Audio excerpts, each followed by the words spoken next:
Hello and welcome to Dark Loops Goodbye 2020. I'm Dr. Scott Jordan, aka Zombie Scotty, cognitive psychologist, philosopher from Illinois State University. And I'm delighted to have on the show today Dr. John Francis Leader, also known as JFL. He's a consulting psychologist, psychotherapist, and cognitive scientist who specializes in personal leadership, experiential learning, and mixed reality therapy, assisting people in successfully navigating the physical, the virtual, and the imaginary. So, John, if I may, or shall I say Dr. Leader? No, you call me JFL, or you can just wave and point and say, hey, whatever you want. But great to see you, Scott, and thanks so much for having me on. My pleasure. So I have to say, John and I know each other because he was kind enough to invite me to be on his show. Why don't you just say a little bit about your show first, and then we'll go into the Goodbye 2020 issue. Yeah, well, I like to occupy YouTube just as you do. All So, right. body, mind, self is the title of what I do. You can just type that into YouTube, body, mind, self, or JFL, Mhm. John Francis Leader. Or the easiest thing is if you go to jfl.com, it's all there, all the links and the bits and pieces. But what I try to do is practice what I preach, and in the applied work that I do in therapy and in psychology, and in the research I do in technology, try and pull those ideas and as a discipline to myself to every week get out some new content that kind of shows rather than tells, if that makes sense, to try and make it a bit experiential. So it's been just like kind of writing every day. People have these practices. I found it kind of useful over the past few years, and certainly over 2020, as we'll get to. Absolutely. So let's do that. And so what we're going to do here is I'm going to ask you, what are you glad to leave behind about 2020? How did you cope? And then was there something good about 2020? And as you answer those questions, we'll start with the first one. Please feel free to weave in your work so the audience learns a little bit about what it means to guide someone through their imagination in virtual environments and such. So we'll start with, what are you glad to leave behind? Well, these are great questions, and just when I got them and I was kind of meditating a bit on the answers, this is just good therapy to begin with. The best therapy happens in I think this format, which is one person asks another question, a nice question which is kind of pointed enough to be specific, but also spacious enough, to give you room to almost free associate a bit and see what comes up. So Right. thanks for asking. Oh, It's please, very, my very, pleasure. very interesting. The other thing to My say pleasure. in advance, as I think you'll see as I answer, is that I was really finding a real duality with these questions, in that the bests and the worsts were, sometimes not entirely separate answers, which is really Right. interesting in and of itself. Right. So the big thing that came up in terms of what I am happy to say goodbye to is what I call a limited experiential diet. So Right. I have this idea I use a lot in my stuff, and you do, I'm sure, in yours as well, of just as we have a nutritional diet and we need a bit of diversity in that, we need a range of different things in that diet. And if we're missing or if we're lacking some of those nutrients, well, that can cause problems, maybe not immediately, but sooner or later. Right. That really we have an experiential diet, and that is an emotional diet, it's an intellectual diet, it's a diet of so many different elements, which I haven't quite gotten the perfect Venn diagram yet to break those down, nor do I think I ever will. But the point Right. is, there's a number of pieces to it. So I think on both a personal level and just a practical level, that's been the thing I've noticed, because I tend to kind of listen to my instincts, I suppose, and intuitively feel the need of certain things. And it's been like the boundaries have been tightened in 2020 over the past year or so, so that, that easy trip up the mountains that you could have maybe done, that meeting up with another person, even just wandering through town aimlessly, some of those things that I sometimes feel the need for were difficult or sometimes impossible because of the circumstances. So that Yeah. kind of restriction was one thing that definitely came up. So I'm gonna ask you to follow up on this idea of intuition, right? Because all too often it has a mystical take on it, right? It comes from somewhere outside of your lived life, and I just like to call intuition unconscious experts, right? There are these things that I experience as cravings, twinges, but I don't know where they came from. Yeah. But like an elephant knows it needs salt. I know I need to hang around with certain people. So I guess we may sound like we're jumping a bit, but if we assume that these intuitions emerge out of our lived life over the time and is sort of in the background pushing us to want certain things, uh, what do you see coming out of the intuitions we may have developed this last year? I know this is kind of taking a spontaneous here, Yeah. but what's it going to be like for us? Is it just going to be the end of the world's biggest marshmallow test, and we're all just we're all just gonna Yeah, right. gorge ourselves in the social world for months, or what? What do you think? Yeah, it's so interesting to see that, and it's interesting in looking at different parts of the world as well, where they're in different places. So Mm, there's some kind of clues there, I suppose, about how it might be. I think the disappointing answer to most of these types of questions is both, isn't it? Really, it's like that. If you and remember back in the day, if you look at a kind of a psychology textbook about talking about nature or nurture or something, and they talk about it for 100 pages, and then they say like, it's really just a rich combination of, it's too yep, simple a question. So yeah, I exactly. suppose we're going to make some shifts and changes inevitably, that I suppose are a bit structural or to do with our systems. I suppose we've become aware of certain things, I suppose, that we won't forget. But yeah, the Mm, experiential dietary needs, I suppose, are there really waiting to be met. hmm, What's interesting, I suppose, is that we will hopefully have a much wider variety of ways to meet some of those mm, needs and to think about how we might meet them. And I think of that just at very least in terms of efficiency and the use of time. So video communications and various kinds of digital forms of communication are incredible. And you could argue, of course, as some people do, that they maybe kind of flatten and minimize social interaction. right. But in other ways, one of the things I've been doing is taking learning opportunities much more seriously. I can now study with Mm, amazing people in all parts of the world in the same day. And these were like maybe courses or things that, right. were never online before. Some of them just didn't bother to put them online. Some of Right. them didn't need to in order to get attendees. Others were very snobbish about it and said, never will we lower ourselves to do that. And then they did once a few months passed by and they They needed had to. to. So I Exactly. kind of love that. And the other thing, like literally for me, a meeting that maybe would have been 20 minutes would have taken a half day before in Mm, driving there and getting in and getting out, etc. So now mm, that 20-minute meeting could take 20 minutes, freeing me up to do other socially interactive things that are maybe more valuable than that. So I think we're gonna take some of that learning and mm, some of that bigger palette we have of ways to meet our experiential dietary needs. But my hope is, back to the intuition point, is my hope is that that doesn't get drowned out too much, I suppose, by the mm. noisiness of getting back to business as usual. There you That's go. what remains to be seen. I'm going to keep hassling people over the coming years to make sure they don't forget it, but we'll see. I got to tell you, people learn things about communication, about themselves, about how they're with other people that they just didn't learn because they didn't have the opportunity to be in those contexts. So, Right. you study therapy and virtual reality. And as you and I have discussed before, humans are extremely adaptable. And, I've seen people adapt incredibly to this environment that they've had to live their lives in. Mm. And I do think, the brick and mortar way of doing business that we thought was the right way, which is really just an artifact of the technology we had available, Exactly. um, is going to, open up possibilities that we're just not used to thinking of. That's a So, fabulous way of putting it. I think it really is the artifacts. Exactly. So many of these things we've inherited, and that's kind of, I think, back to the intuition point, because yeah, yes. the way you described that, I think, was very, very important. It's this kind of aggregate, I suppose, of various processes that are in play, some of which we're conscious of some of the time, some of Mm, which we're not. And they're useful because we just can't think about all that stuff essentially, nor would we want to. We want to sometimes have conclusions, but equally on the other side, there is the danger, I suppose, of some of those artifacts or kind of heuristics that we've inherited, I suppose, that are also running and are kind of also intuitions of sorts, but not necessarily because they are good conclusions from a life well lived and reflected mm, on, but more just because that's what we're used to. It's yeah. essentially continuing to use a fax machine because you're used to fax machines, not because it's the most efficient way to send a message. It's that Right. kind of a thing.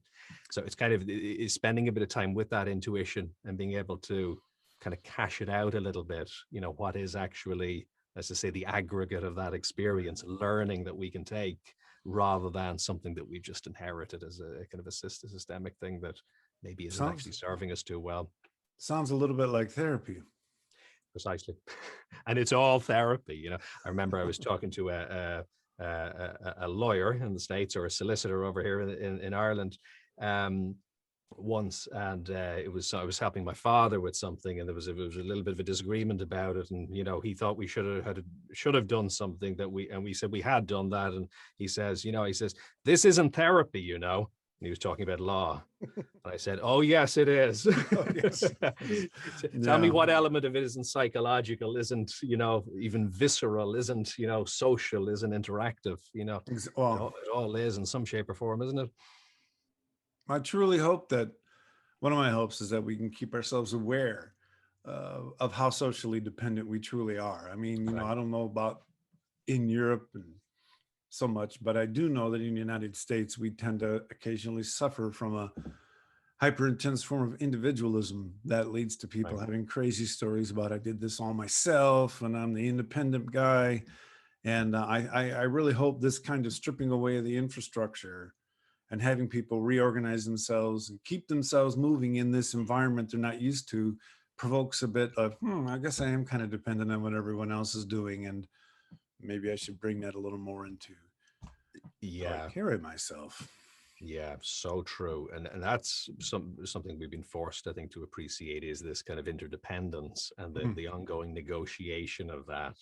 And it's such a it's such a fine point on that at the moment, because I think if you spoke to most people about the past and said, look, we're kind of a community, we rely on each other, we do different things, and we need each other in different ways, and people go, okay, that makes sense as an abstract idea. Right. But particularly when I'm working with different clients or just meeting different people, and it's a real problem for a lot of people, they're really noticing this more, that they're maybe afraid to leave the house.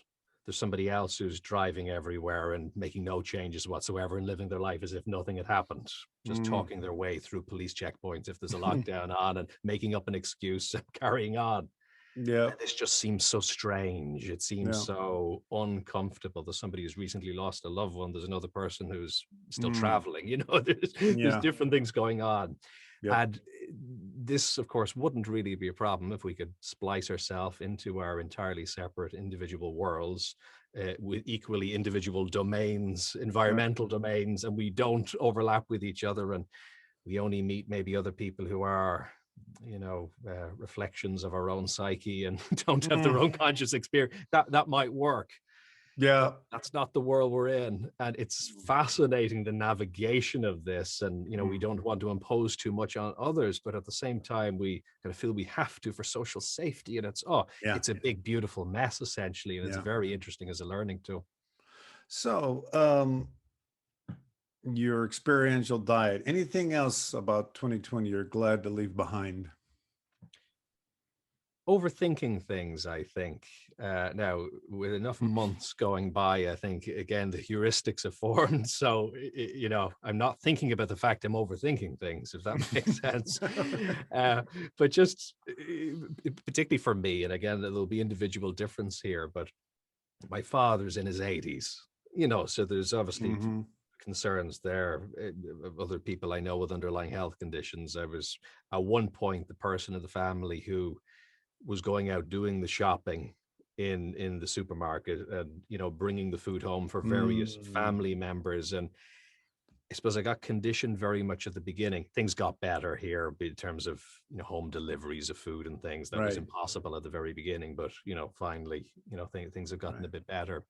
But in terms of doing all of that, queuing outside shops, and trying to have these various things, and then these restrictions they'd put in place for people who were stockpiling food, Mm. but they didn't take into account people who were buying for multiple family members who couldn't themselves leave. So there'd even be social judgment over that, at least, if not somebody imposing a quota, which would mean you'd have to go multiple times in queue. Just overthinking, essentially, the Hmm. messiness of it. Now, that's still there, of course, in terms of masks and hand sanitizers and all the other bits and pieces. But Mm. I suppose recognizing these it's fascinating because it's the same world out there. You know, if you Mm, walk through the same streets a year or two ago as today, it doesn't mm, look any different other than maybe fewer people. We have a big mm. lockdown in Ireland at the moment. So I know this will vary individually depending on where you are. So it's weird because it looks the same, but again, we're kind of apperceiving, filling in all these blanks with knowledge that we have. And Yeah. you can't see it, but it's kind of there. And again, particularly at first, there's an Mm. overthinking, which we're not over it yet, but I'll be very, very glad to be on that side where I'm less hesitant in just being. Oh, well said. I mean, me and asking my kids if they're wearing masks. And, yeah, I'm not going to go into too much detail. As an administrator, um, Yeah, yeah. the people I've been working with are just amazing, and it's just the most intense day-to-day simulation space I've ever lived in, Mm, because you've got so many multiple scales of constraints in place. You've got government constraints, you've got customer constraints, you've got it, and trying to navigate that on a daily basis with minimal data. Um, I've just been impressed with their ability to manage. And you do work in virtual reality, and I hope that one of the things we take from this is the understanding that we're always running simulations, right? We're yeah, right. always, and the only reason we feel like we have to run more now than we did a year ago is because things are basically the same from day to day. But you take away the infrastructure and suddenly you're simulating, like you said, overthinking so much more. And it's exhausting. Plus, as you said, the lack of diet, social diet really is a Mm. challenge. Um, so how did you cope? Hmm. Um, it was kind of an interesting one for me because of my work in applied psychology and in therapy, my work was classed as an essential service. So this put me in a rather peculiar position where a lot of people just kind of retreated and, either some people took time away from certain work which couldn't be carried out, other people did it remotely and adapted it, etc. Um, my work very much continued on, albeit in a strange and peculiar way. So it was kind of a weird in between zone because rather than just doing what I do normally and really getting out and about, or just retreating and highly modifying what I was doing, I was still going places and doing things, but in a very narrow way. So there'd be Mm, like regular police checkpoints, for example, and going to my office to see clients. And I could drive to my work, I could drive home, but I couldn't go on a side street because I'd have to explain that and mm, negotiate that. And nor was there anywhere really to go anyway, nor did I right. want to. I was certainly trying to respect the principles of the lockdown. So I was out and about quite a bit, but in these very narrow, restrained ways. So it's weird because it's left me actually longing for time to relax and spend at home or go out and about either. Hmm. But this Right. in between has kind of been a strange combination of It both. is. Yeah. So I think a big way I coped, which I think a lot of people did, is simply carrying on. And some people have had to adapt more than others, I suppose, to do that. For me, innovating was a big part of that. And for people who are in my kind of space of research of technology meets therapy, psychology, and technology combinations, the general word on the street is we are right now at least going to be about 10 years ahead of where we would be research wise because of the pandemic, Exactly. because suddenly people care. Right. And so I've been adapting what I do. I've been doing a combination of remote sessions with people, one-to-one, face-to-face sessions as well. We Hmm. couldn't do that just at first when everything happened. We had to kind of suspend, but of course, very Right. quickly we had to find ways of supporting people. Yeah. And you appreciate how different people's circumstances are as well, because there were some people I would work with who would have said, "Oh God, I'll never do a session by video," or that just Mm, wouldn't be the same. And then once they tried it, I couldn't get them to switch back, even if I tried to. They love it. nah, The ease of, absolutely. and almost this kind of ecological validity of them being in the environment where the issues are happening that they're attending the session Oh, around is really interesting. That's a really good point. I've actually never thought, because generalization is always the challenge with therapy, Right. right? How do you take what you Exactly. learned there and then put it in your life? But Yeah. if you're getting the therapy in that lived life, huh?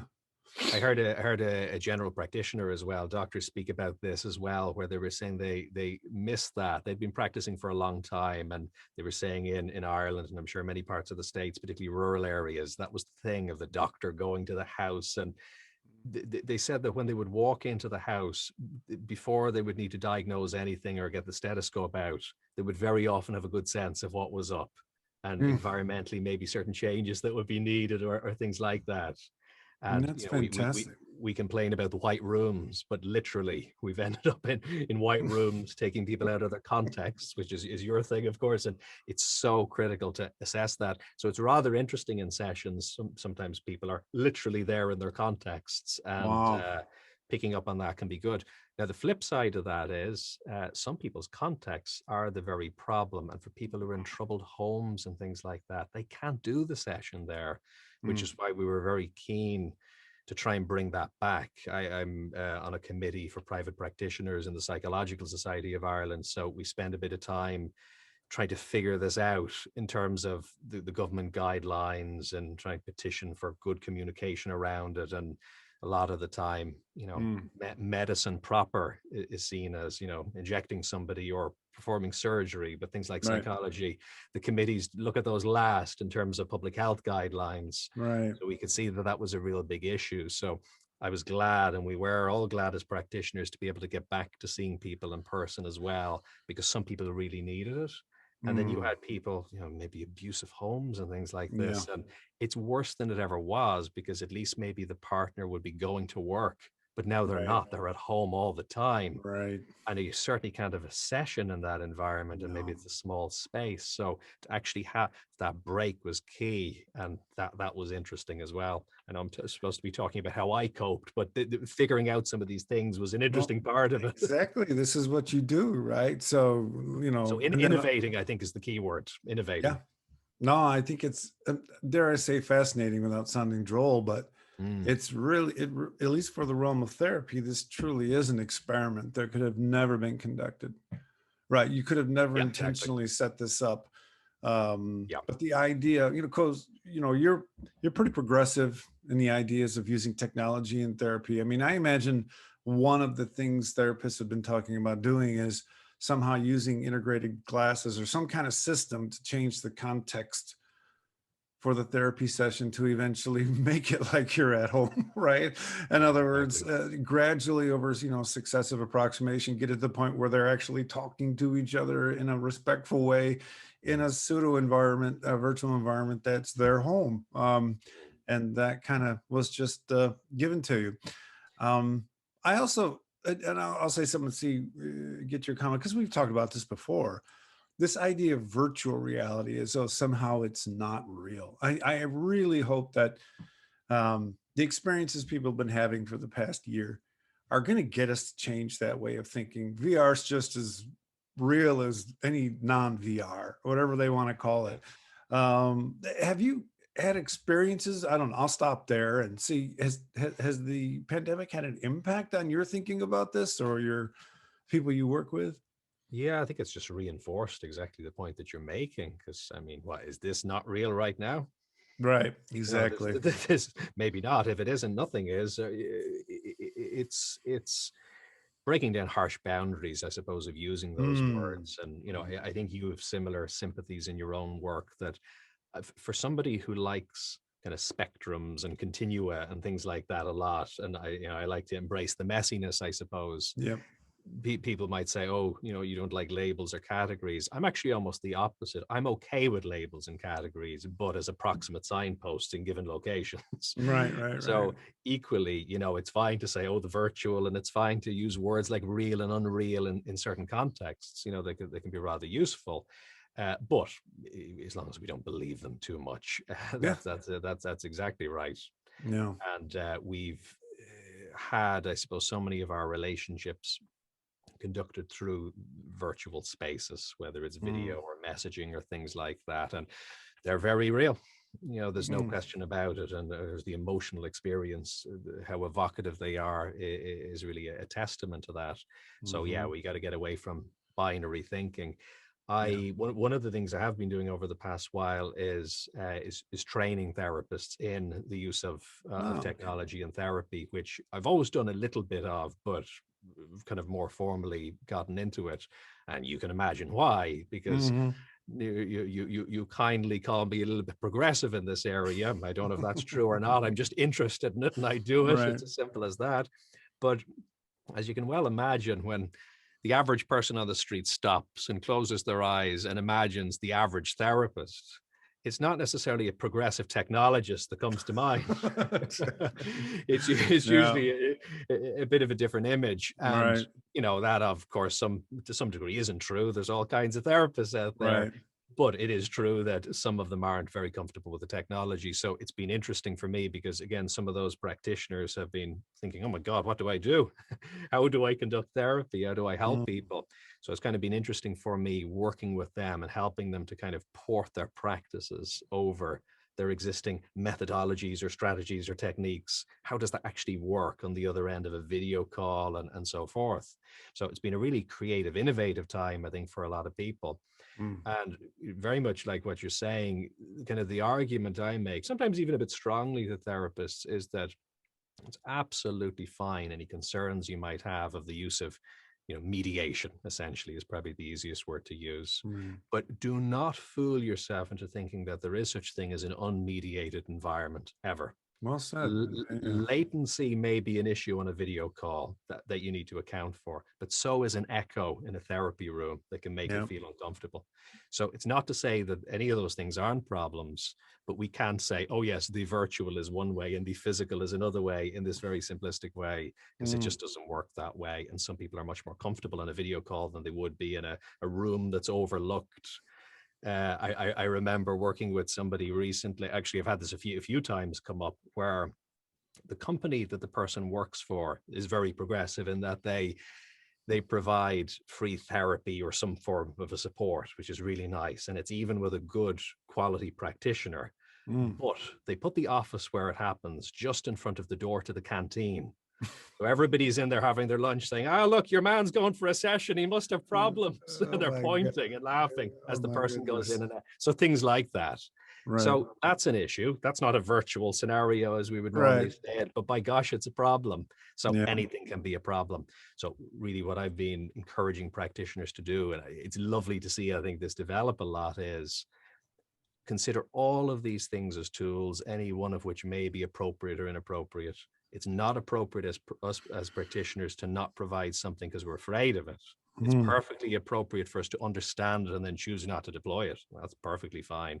But it's to kind of get comfortable with some of that, and particularly because technology is the language that so many people speak nowadays. Not be able to reach them on that level would be, at best, unfortunate. No, that's fantastic. Any other coping mechanism strategies you engaged in?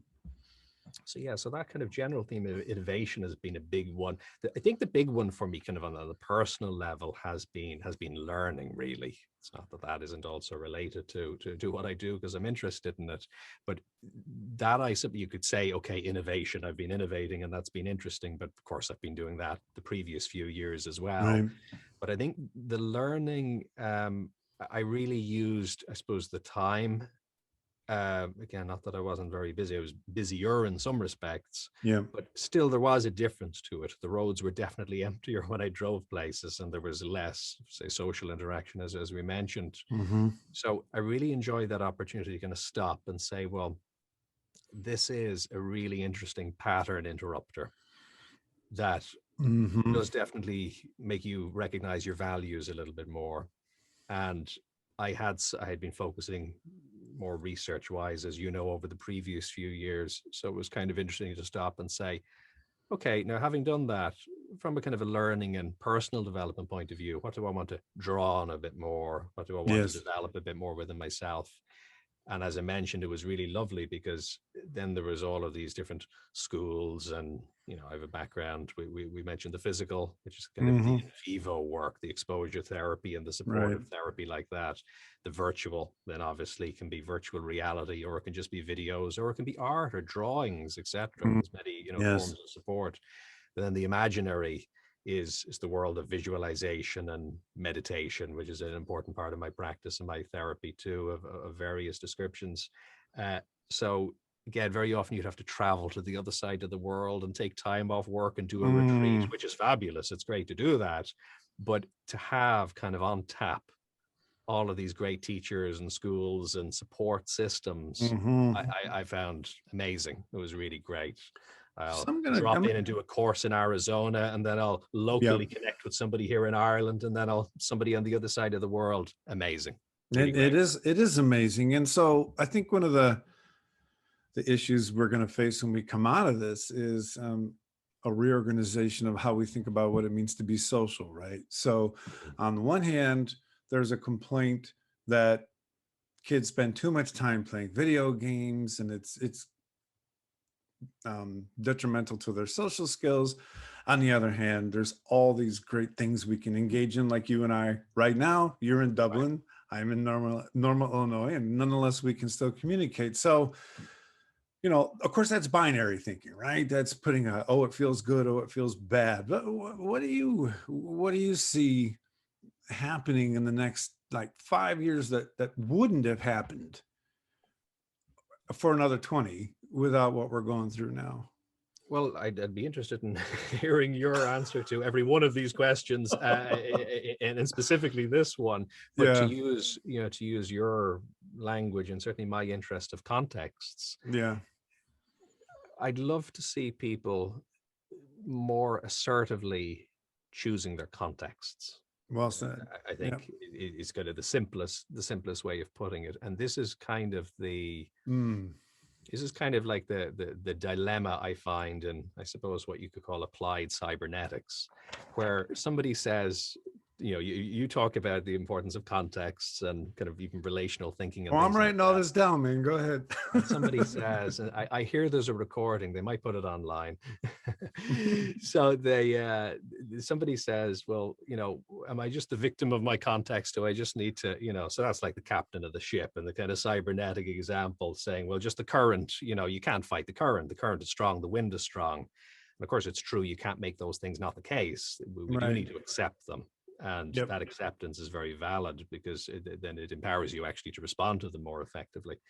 But then on the other hand, you have people say, well, you need to be in control of your life and you need to take the bull by the horns and navigate. It's like, well, which is it really? Right. So overwatering the plant and underwatering it. So I think it's a hard thing for certainly many people I work with, and certainly myself in practice, to kind of find that balance of over controlling and under controlling and engaging. But I'd like to think that's what has happened the past while, is that I think we've been woken up and we're able to see more options. I always think of this most practically in the case of going to school, because I think school is an interesting situation where you rarely choose it yourself. Maybe your parents do, even they maybe don't. It's just circumstance where you end up where you are, or geography. And the chance that everybody there is just like you, or in a way that's compatible to who you are as a person, is a roll of the dice. Big time. And it may work out well, it may not. Many people I've worked with, it hasn't worked out well for. And because of that context, again, they feel a certain way about themselves, which is rather unfortunate. Now, if they were to be with a different group of people or in a different context, they maybe would feel rather different on the other side of it. Cool. I told you I was writing things down because the phrase I wrote was intentional contexts, right? And I think one of the things that I hope we won't be able to forget, won't be able to repress, is how much inequity, at least in my culture, how much inequity has simply been revealed. People have known there's inequity in the United States forever, but they've been able to live and organize lives that keep them from cognitively engaging, the suffering of others, because there's a rhetoric of virtue that they lean on that allows them to ignore the suffering of others. So this idea of contexts, not just my context, but my neighborhood, is a context, right? My town is a context. And then thinking of these things increasingly in an increasingly contextual way is, for me, part of what we want to do if we want to influence how people, what levers people pull when they go to vote. So I just want to say I appreciate you bringing up the idea of context, because so many people have different degrees of freedom in how much of their context they can actually control and influence. And thinking of it this way puts everybody in the same rhetorical space. Whereas if they're not, then you talk things like middle class, those who work hard, those who don't, and you use all this rhetoric that just keeps people separated. 100% of these things. So this is the hope, I suppose, that, I think we've always intuitively known in the world and practically seen borne out that what exists is one thing, access to it is another thing. Yes. It's fine if we lament things that don't exist in the world. Fair enough. Maybe we need to be creative and innovative and come up with those things. I'm sure those types of things exist.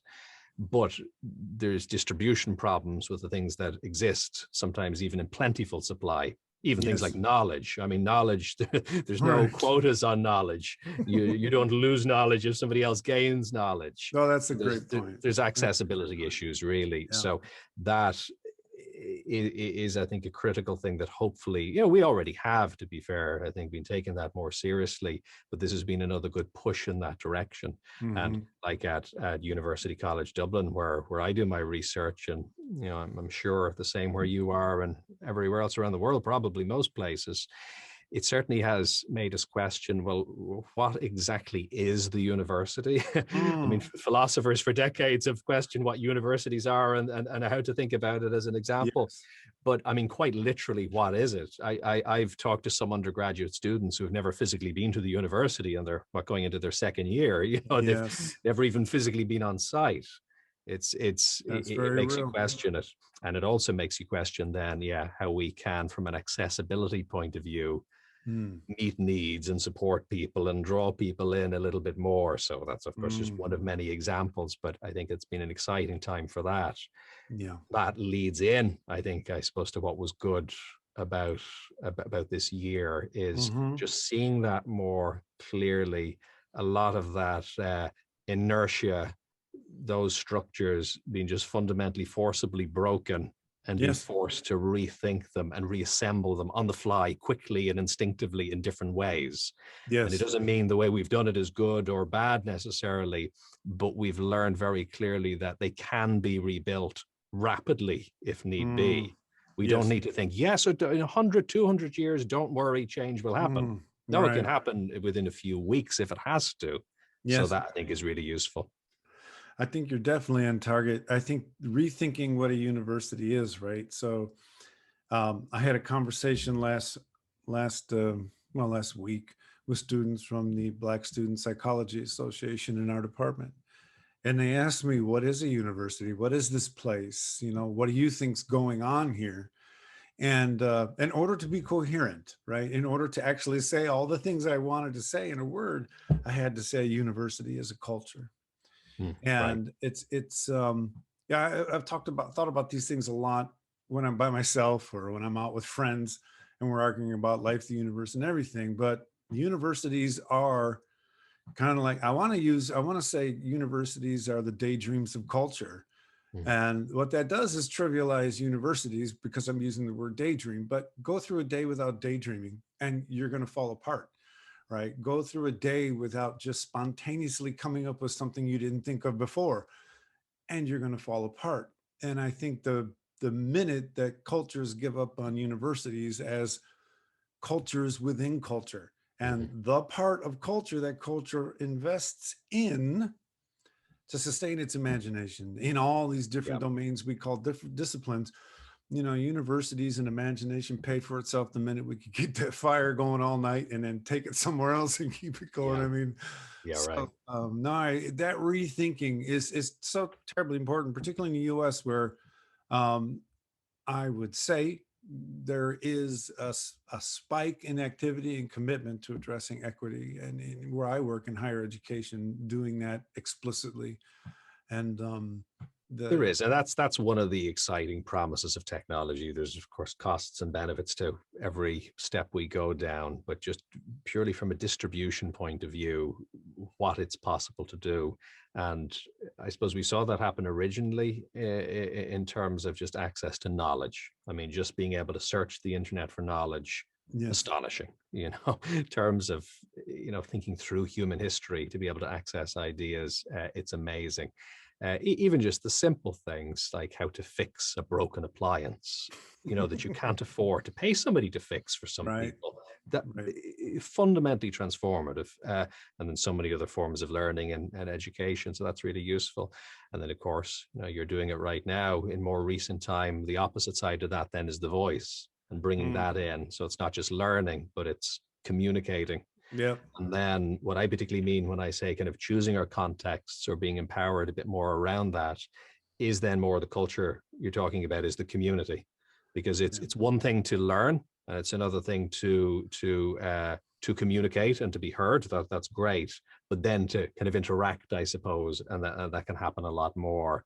And it's I think very hard to underestimate the power of that. It's immense because a few people of individual ideas or concepts or aspirations, which in and of themselves may be powerful, but they are only components. When you piece those few bits together, you get what I call the airplane principle. If you half build an airplane, it doesn't half fly. Sometimes there's a certain number of components needed, and then you get from 0% performance to 100% performance. Yeah, exactly. So things can take off. So I'm definitely excited about that. And I think some things can't be unlearned in terms of this past year. So although we may slip back into certain cultural echoes, at the same time, you can't unsee certain things. Yes, I think you're absolutely right. So I'm going to ask you an intercultural question. So what we've gone through here in the United States, what I call the draining of the swamp that was unexpected, right? The actual revelation of inequity, of brutality. The issue that I hear a lot of people talking about now is, where are we going to go from here now? Now that we're quote unquote aware. I mean, I'm not saying everybody woke up, but there seems to be, at least in the United States, this momentum towards diversity, inclusion, and equity. In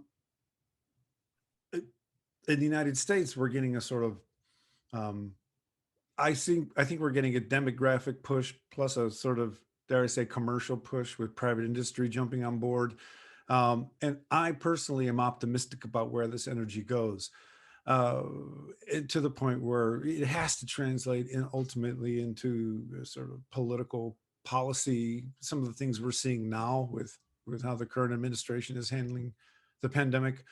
And my assumption and my work is directed toward keeping all that going. How do these issues, do they play out in Ireland? How do you observe what we're going through, and how does that compare to what you and yours might be going through over there?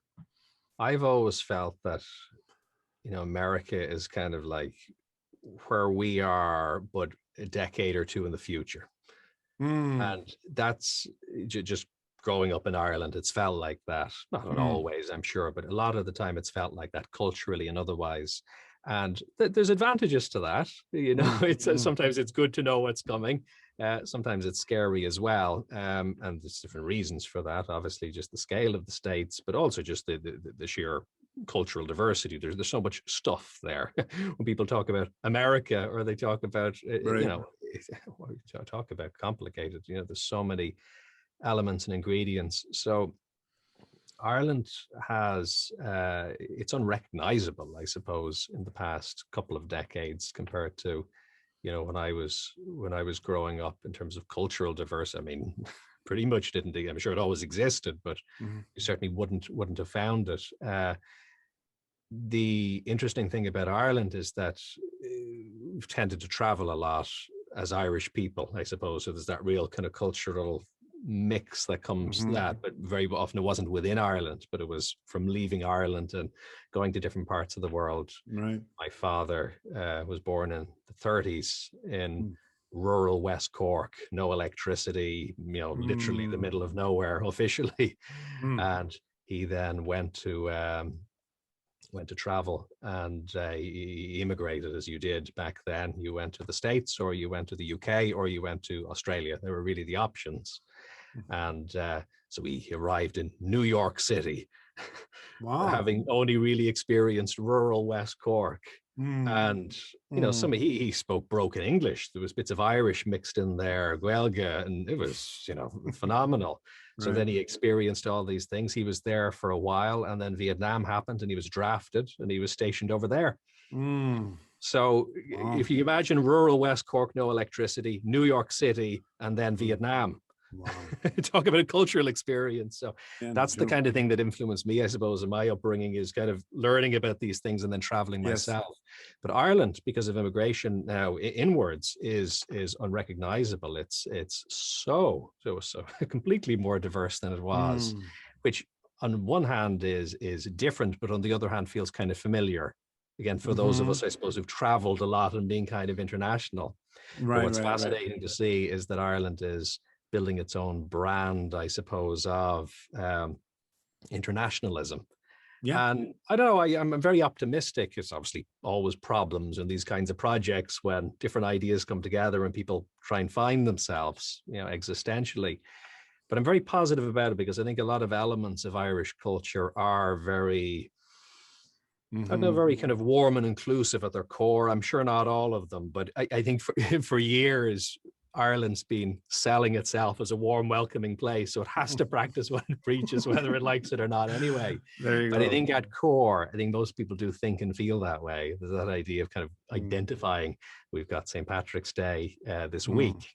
And, you know, there's that idea. Hopefully it's more than an idea, but there's that idea right. of it being welcoming.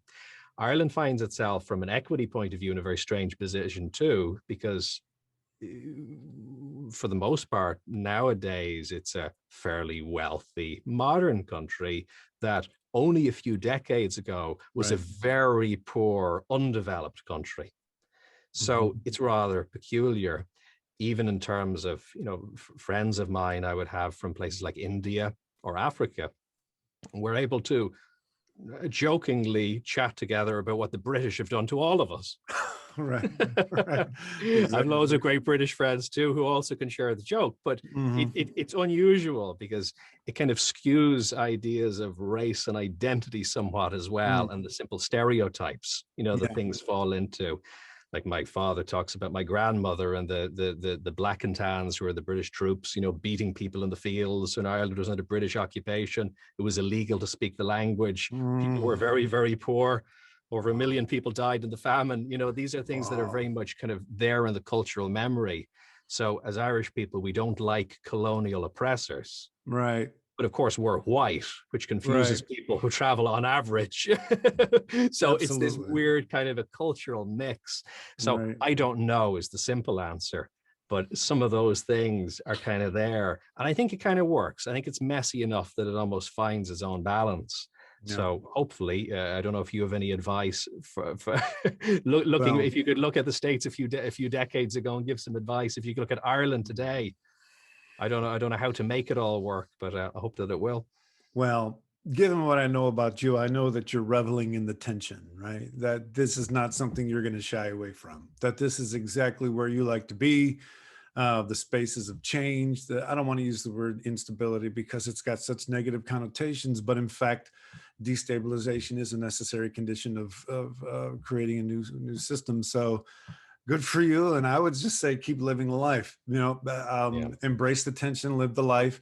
Um, um, you know, in the United States right now, as the culture becomes collectively more conscious about inequity and actually works to come up with a new narrative for we, right?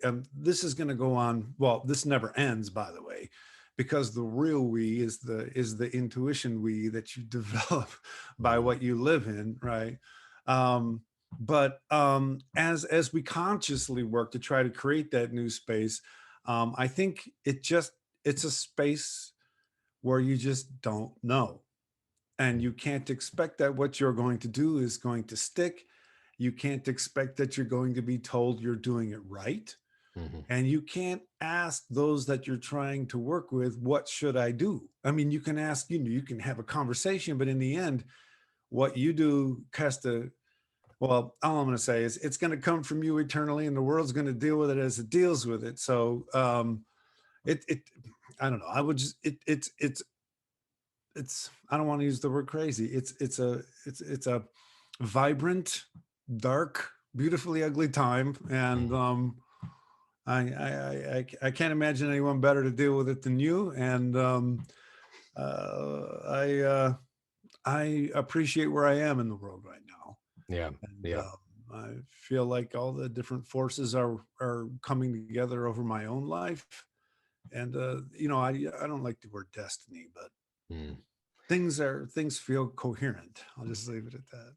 I like to think of these things, particularly therapeutically, dialogically, and these, balances of these different forces, this complementary rather than competitive way of thinking Yes. about it. I just find that so helpful and I suppose essential, really, therapeutically, because when I speak to clients from different backgrounds who are attending for different reasons, the only thing I know for certain is that I fail miserably if I make any assumptions about who they are and what they want, because there's so much in it, and Yeah. people's backgrounds and people have different agendas and goals. But it's just a great way, I think, of maintaining sanity, to appreciate that we kind of need all these things, even the individuality you talked about before.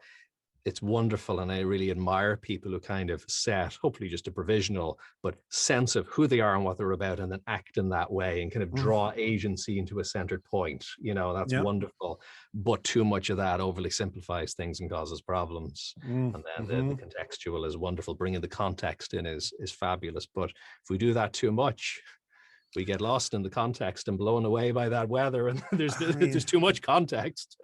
looking at what's happened in the United States over the past 5 years, and sort of simplification with a lot of energy behind it. One way to deal with it is to say that it's wrong, and then you project what you think is right, or you just understand. I use the word understand that it's projected agency, and you simply project yours. I mean, because there's what I have found, and you've mentioned the idea of binaries. Binaries buy the powerful all kinds of space. The minute you've got Yeah. the world broken into any binary, you can ignore the suffering of anyone on the other side, and you can just full force lean into that. And I think when I'm talking with someone like you, the intuitions themselves aren't binary, right? The intuitions themselves are multi-stable, and cultivating that and bringing that more and more to the context we live in is something I feel is possible given what we've been in, and how we're coming out of it. And we'll just keep living that life and see what happens. A big part of this, I think, this is very much in any meditative practice I do, and working with clients in that Sorry. way as well, is that relatively simple thing to say, slightly trickier to do, realization that you are not your thoughts. Mm. And Yes. the space, the power that creates is immense, because there's context in terms of environment, but there's that, again, that kind of social echo, all right, of those thought patterns and belief systems. And it's a little easier, though we still forget to recognize that maybe we can move house if that's possible, or hang out with different people if that's possible. We may never do it, but we at least in theory know that we can, I suppose, with that proximity to the thoughts, getting Mm. so caught up in it. Mm. You were talking about daydreaming before, of which I'm a huge advocate for. So I'm glad to hear you defend it. But yeah, Absolutely. night dreaming and daydreaming aren't really that different from Right. each other. The capacity to wake up and to be a little bit more deliberate about some of the ideas we use is key. And it's wonderful what that affords, because if you can recognize that you're not your thoughts, and not in an esoteric way, just in a very practical way, I don't have to leave this channel on the TV on. I can at least practice changing the channel or Mm. engaging with other ideas. And then the technology we talked about, to some degree, maybe gives some of that. So that's the other side of it, some of that Mm. availability. But what it also lets you do is the same thing for the other person. So it allows you to Yes. realize, actually, the other person isn't their thoughts either. Yes. And it's that old kind of sin versus sinner distinction, isn't Yes. it? That it's amazing what that does. It allows you to wholeheartedly disagree with what somebody's saying while loving them at the same time. You hit And the nail I on the just, head. that is so essential. Such a fan of that as much as we can achieve. It's the No, only way forward. I'm so glad you said that, because that's another thing that I hope we can cultivate and kind of bring to bear a little bit more. I mean, different ways of thinking, talk about it differently. I like the way you said it. What I like to do is, when I'm with a group, ask everybody, okay, let's simulate our way through this problem. Mhm. Because when you tell people, let's think our way through this, and then the word thought becomes very much about who you are. So if you say Yeah. a thought and then someone challenges it, we just culturally experience it as a challenge to yourself. And I said, Yeah. no, guys, let's just put our simulation caps on. Let's just all riff on all these different ideas. And I guarantee you we'll come up with something better than Yeah. any of us would have. And we won't know who created it. Mhm. Right. And it's, I came upon that sort of intuitively over my life. Mhm. But you've hit the nail on the head. You are not your thoughts, and embrace that. And actually, as you said, it's kind of freeing, right? I mean, you're accountable for your Powerful. thoughts, It's but very it's very, powerful. so. It gives you space to, again, love a person at core while strongly disagreeing, Mm, if need be, with their patterns, and even acting on that if need be.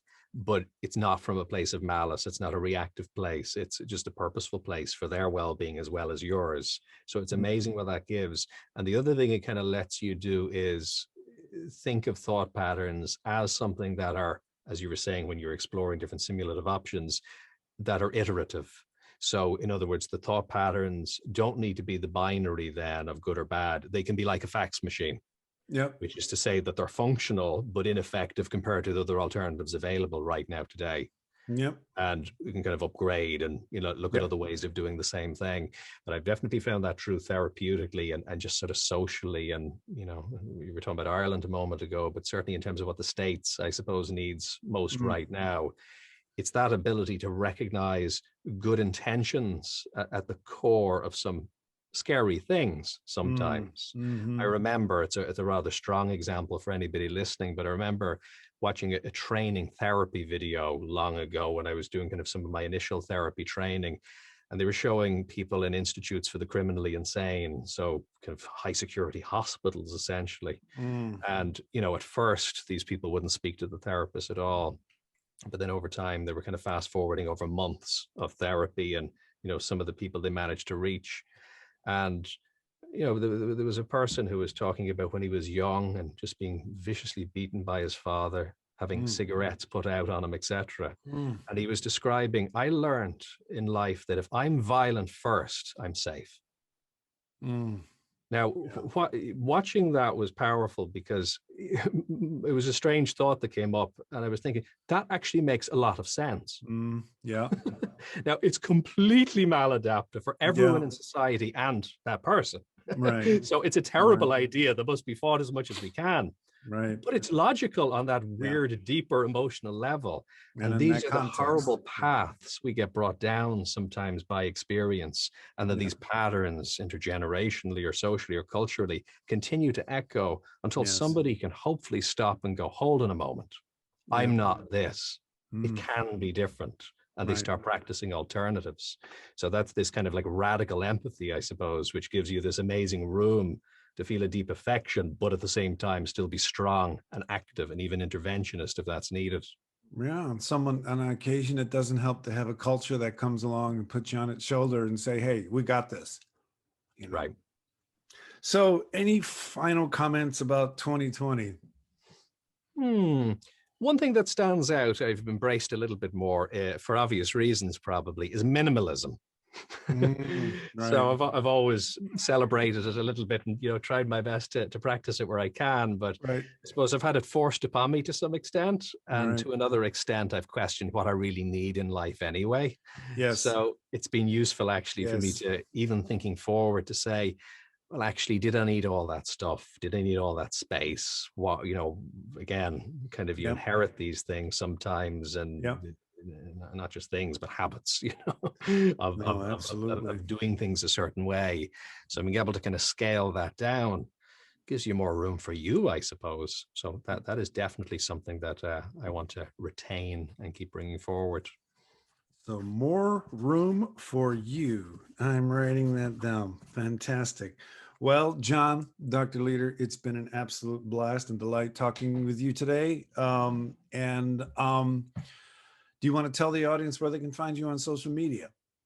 I can. So jfl.com. jfl.com is the easiest place to go. I'm on YouTube. I'm on various social media. Lots of content about this sort of stuff and always growing and developing. So do feel free to get in touch. Can I ask you in closing, from your learning from 2020, if you were to give me one bit of advice from your experience, and I know there's a lot there and you've been meditating on this for a while and running a podcast on the series, but that's why I'm asking you, because you've got expertise here. What one bit of advice would you give me from your 2020? Oh, Lord have mercy. Well, I'm just going to have to retreat to context, right?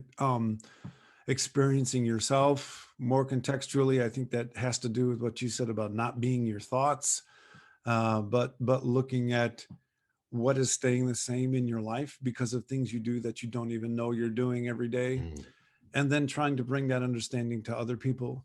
And once it's sort of a Trojan horse. Once it gets in and you start to look at individuals as contexts, and then you start to look at where they live as contexts, then I think you give up on the idea of social universals, that you give up on the idea of fixedness, and then it's terrifying and it's freeing. And I think I can say that both of us kind of revel in the tension. So becoming a bit more comfortable in myself, expressing these ideas to others, and expressing them with amplitude, right? And putting it out there. And because one of the things that happens when you're multi-stable, right? When you don't have fixedness in your cognitions or your intuitions, it can lead to paralyzing doubt. And you get stuck binarying yourself, should I or should I not?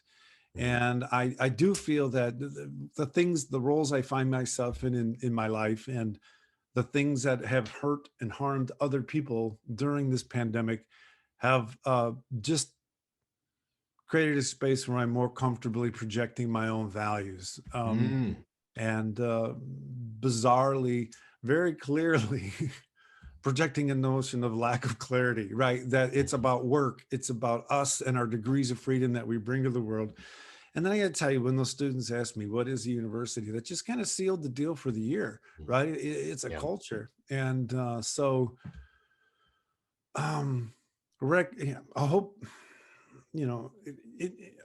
you also mentioned the wonderful phrase, sort of intentional contexts, and recognizing that how much influence we can collectively have on context is something I've been waiting for this culture to wake up to for 40 years. Beautiful. And I'm really starting to see people understand that this isn't because it's not supposed to be a way. It's not destiny. It's simply artifact of lived life, and we can consciously reorganize that. Those are that. So thank you for asking. Thank you for answering. Because, and the reason I ask is not just because I want all of that insight, and I really appreciate what you said, but it's kind of part of how I learned that when it's socially embedded, by you saying that to me just there, it means a whole lot more.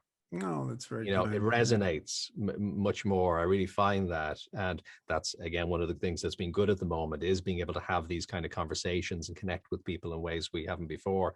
So thank you for that. And thank you for doing this, because this is all part of that social conversation. So I'm always delighted for it to get out there. All right. Well, thank you so much, and we'll see you around. Take care. See you soon. Bye-bye.